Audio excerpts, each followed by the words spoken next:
What's going on, guys? Welcome back to the TheSlamDuncan YouTube channel. I know it's been a minute. The last video I made for the Bulls was their loss to the Warriors when they had an 0-3 start, but I decided now that the Bulls have played 16 games, and now that we officially have seen the Bulls' identity, it's time to make another video and kind of check in on how the Chicago Bulls are doing. As you can see right now, the Chicago Bulls are now 7-9, which was a much better record than we all expected after a terrible 0-3 start.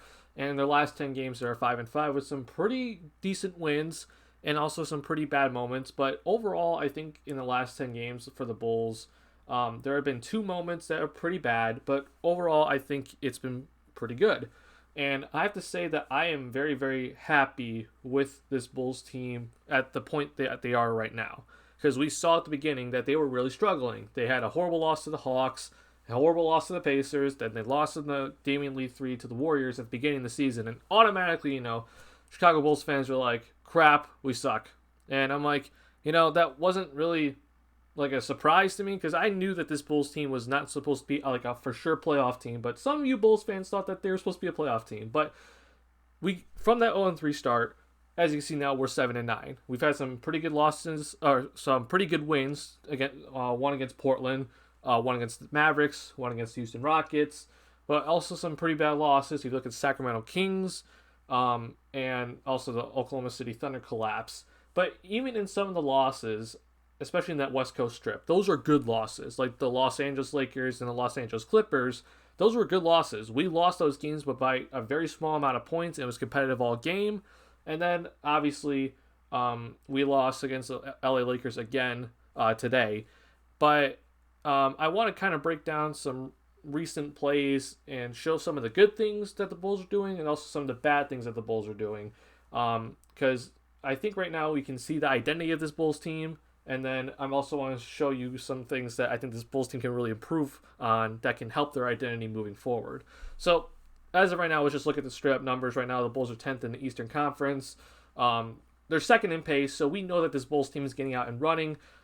They're pretty much a really decent offensive team right now. They're tied for 15th in offensive rating, but we know that this Bulls team can score. That is not their issue at all. With all the players that they have on this roster, they can absolutely score. Their field goal percentage is top 10. Their 3-point field goals is top 10 also, along with the 3-point percentage. And we see that this team is also a pretty decent rebounder overall. And we've been seeing a lot recently that this Bulls team gets a lot of assists. Right now, they're 11th in assists per game. But we know that this team is one of the better passing teams in the league. As you can see, the assist percentage is tied for first. Obviously, though, there are two main problems with this Bulls team. The turnovers, number one, and number two is the defense. And turnovers is just something that I think guys, especially with the amount of young players on this team, it's not that, surprising. I did expect this team to have a bunch of turnovers, but even with all those turnovers, this Bulls team is still finding ways to score. If we could just cut down on these turnovers, especially late game, this Bulls team is going to look a lot better for the offense moving forward. But obviously then is the defense. This defense still needs work. And I know last year people were like, oh, this defense is actually pretty decent. As you can see right here, this defensive rating says that we're 25th in the league. We have to understand that defensive rating doesn't always show everything. The Bulls ranked basically top 10, I think, last year in defense under Boylan. But I was telling people that the Bulls defense was bad. The players on the team were not good defenders. And Boylan's defense was also just bad in general. So don't always look at defensive rating as like, oh, this team is a good is a good defensive team or not. No, you have to look at the entire play. And we see right now that this Bulls team are terrible on defense, right? So moving forward, they need to address some things. I'll be showing you some things that they need to work on. But let's start with some of the positives here. I want to show some plays that I really think are good for the Bulls and they need to continue to do moving forward. So first player I have right here, which is defense leading to offense. So obviously good defense is always something good. But one of the things that always comes to mind under Boylan with the Bulls is that they never knew how to run a fast break, right? It was always some sort of spacing issue or guys just weren't in the right spot. And guys instead were going to the 3-point line instead of looking for the layup if they have the numbers advantage. But in this play right here, you're going to see the Bulls get a steal, and then they do a good job of spreading out on the fast break, which then leads to a wide open layup instead of wide open three. So right here, you're going to see that Kobe White gets the steal. LaVine has the ball. Now, automatically, first thing with just LaVine making that pass, you know that LaVine's mindset is automatically different from last year, right? Last year, if this was LaVine, he would probably be going just himself to the rim, not really looking for his other teammates. Zach LaVine's playing like an absolute superstar so far this season, and he has been magnificent. And this is a great example of his growth of making this sort of pass right here. This pass right here, number one, he did the right thing getting to the middle of the floor. He pushes the ball, 3-on-2 fast break. And right now, I think this is Trey Burke. He's in a terrible spot because you got Kobe White on one side and Garrett Temple on the other, and Zach LaVine's right in front of you. And LaVine does the right thing that he throws it to Garrett Temple, and if Temple needed to, he could throw it to a wide open Kobe White as well. And this is a great fast break play by the Chicago Bulls. Easy layup. I believe it was also an and-one. So that's a good play for the Chicago Bulls. Another good play I want to show you was against the Charlotte Hornets. And this was at the end of the game. We saw the collapse against the Thunder, right? It was just bad shot or terrible turnover. Guys just dribbling out the clock and then shoving it to LaVine and say, bail us out. It was just mess up after mess up. It was error after error. And one of the things that I was like, man, like you can't go away from what got you the lead in that Thunder game, right? What got us the lead was good ball movement. It was players cutting, having a lot of assist plays, right? So right here, it's a late game situation. The Bulls are only up by 6, and there's 3:36 left in the fourth. And right here, you're going to see a really good play by the offense. Now, we don't get to see the entire play, but it was basically a pick and roll play, if I could go back a little bit here. So there's a marketed dunk. But right here, it was basically, I believe it was a pick and roll play with Zach LaVine and Thaddeus Young, and Otto Porter Jr. cut. And now you're going to see every single player touch the ball here. So swing around the horn.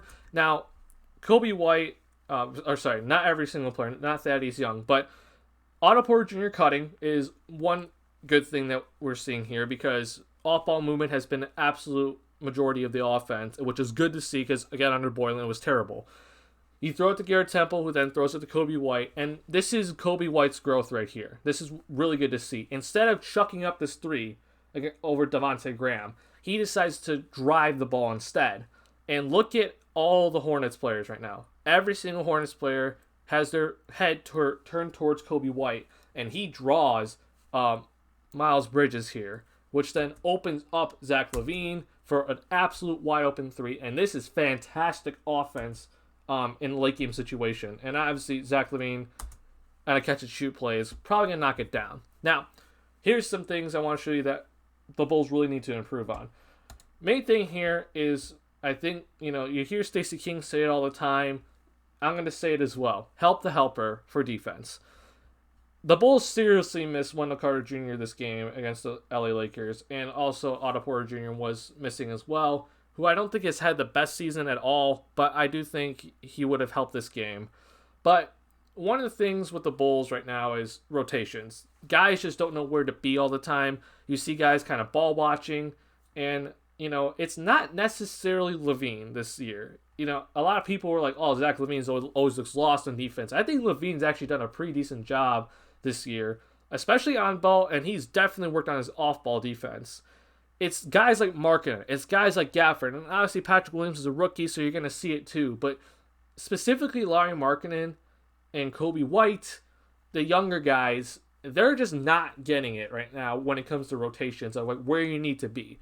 Guys like Garrett Temple, Otto Porter Jr., and Thaddeus Young, they're really trying to make guys, understand like where you need to be in rotations. I mean, Thaddeus Young right now is leading the Bulls in charges because he understands where to be in rotations, right? But this play right here is going to show you that Markkanen is not being aware. And this possession by the Bulls, a defensive possession by the Bulls, was just not good in general, right? So first off, let's watch this. So right here, immediately, Dennis Schroeder drives right by Lauri Markkanen, right? Not only that, but he draws 3 Bulls defenders. Like, this is unnecessary help from Daniel Gafford right here. You're guarding Anthony Davis in transition. You cannot leave Anthony Davis. And luckily, Anthony Davis decided to go with him.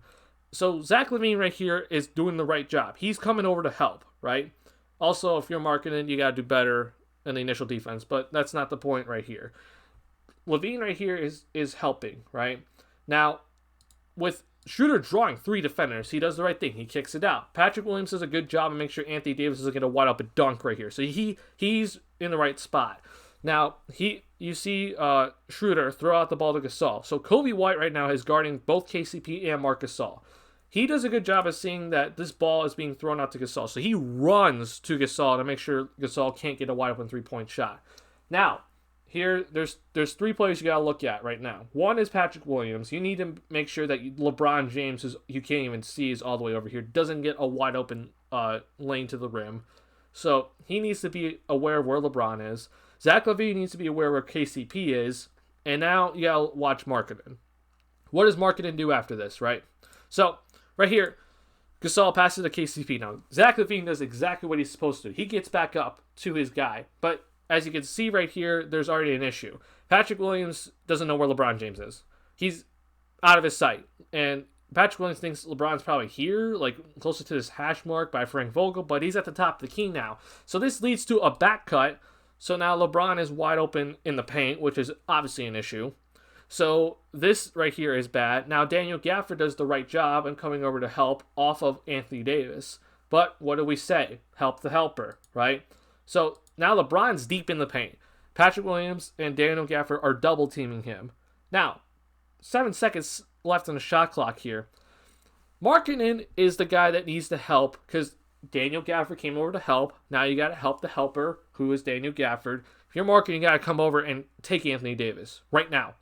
This shouldn't even be a question. But as you can see, Markkanen is just kind of watching. He doesn't even understand what to do right here. And if you're LeBron James, just think about this for a second.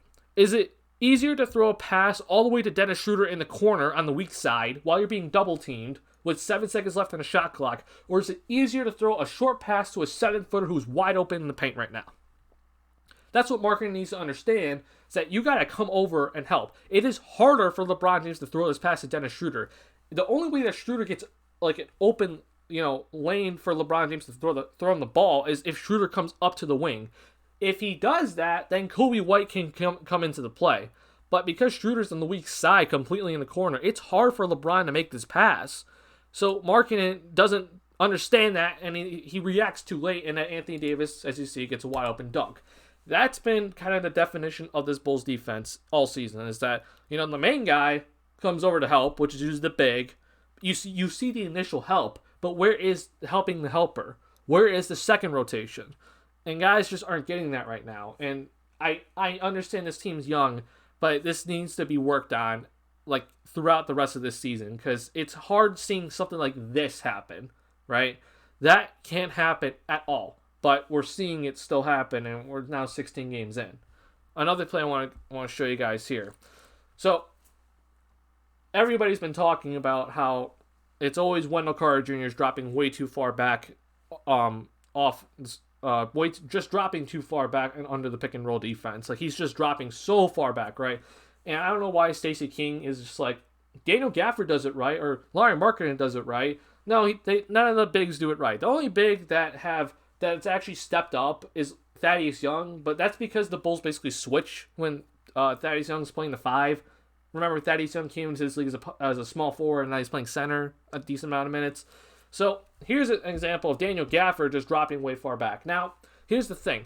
I don't know what this Bulls defense is actually. I think it's an actual drop, but, I don't want to say that it's on the big here, because so far we've been seeing it all year, that the Bulls bigs on the pick and roll drop really far back. Now, this is a very effective defense. If you watch the Denver Nuggets right now, they do this exact same defense. It's very effective.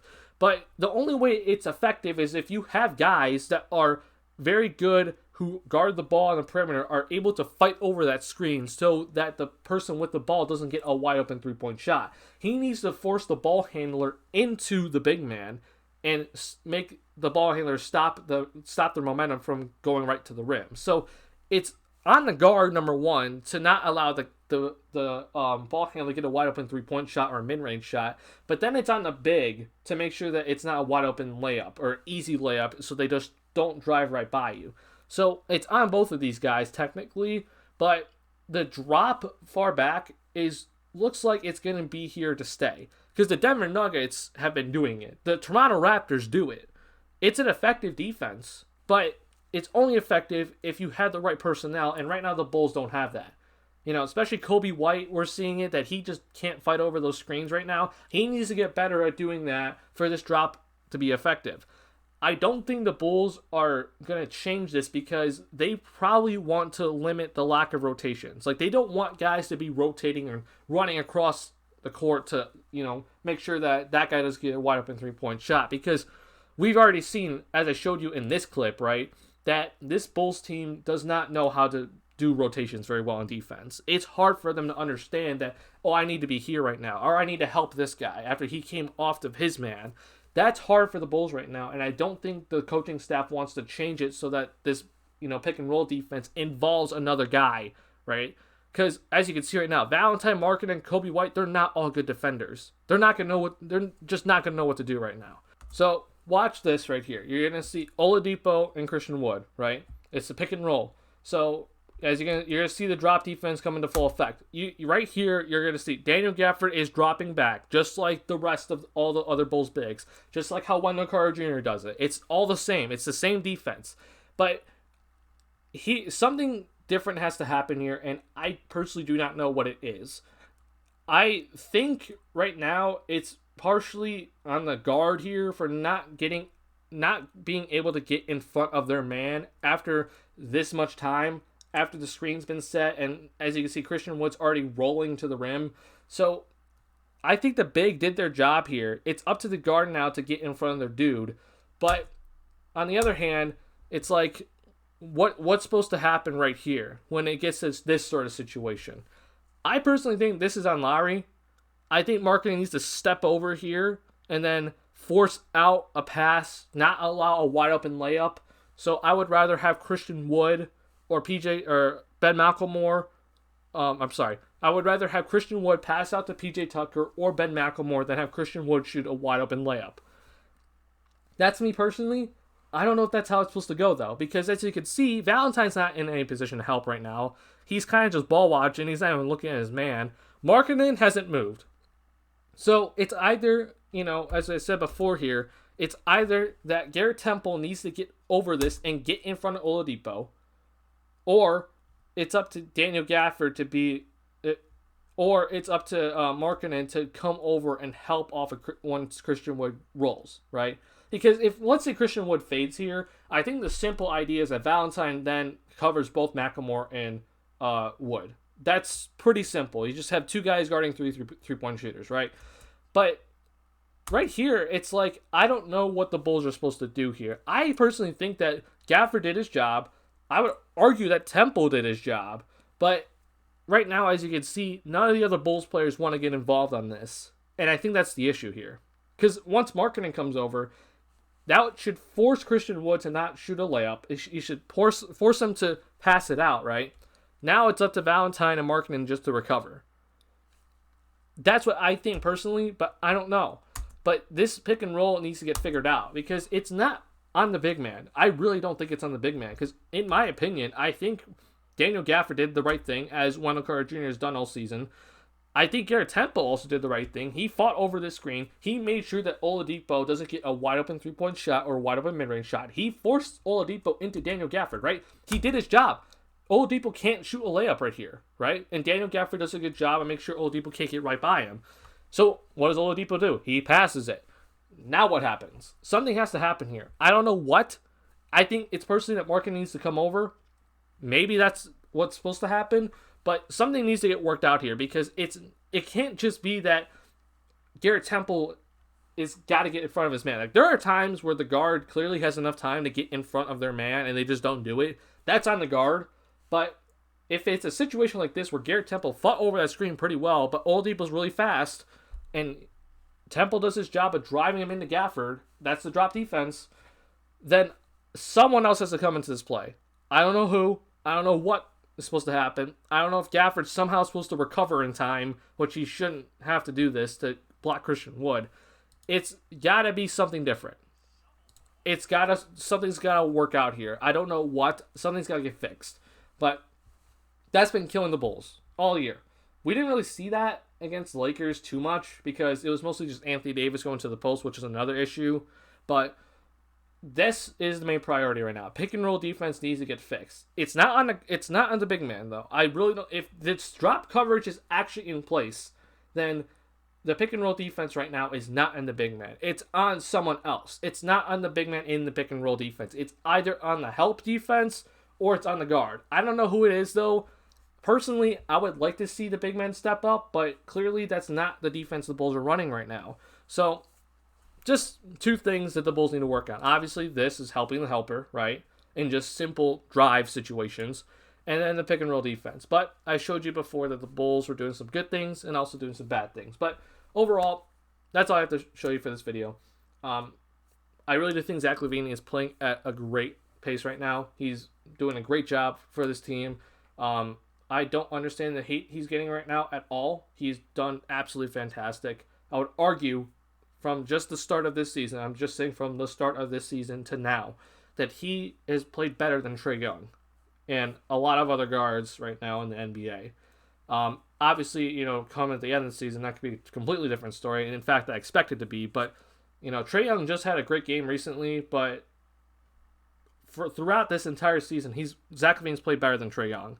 And that shows you that Zach LaVine is playing at a great rate right now. He is playing like an absolute superstar. This Bulls team has made some great improvements from obviously the 0-3 start, but they need to really cut down on their turnovers and also fix that defense right now. That's been basically their Achilles heel all season. But hope you guys enjoyed the video. If you got to this point in the video, you had to enjoy something. So hit that like button. If you're new around here, hit that subscribe button. I'll see you guys in the next Bulls video. Peace.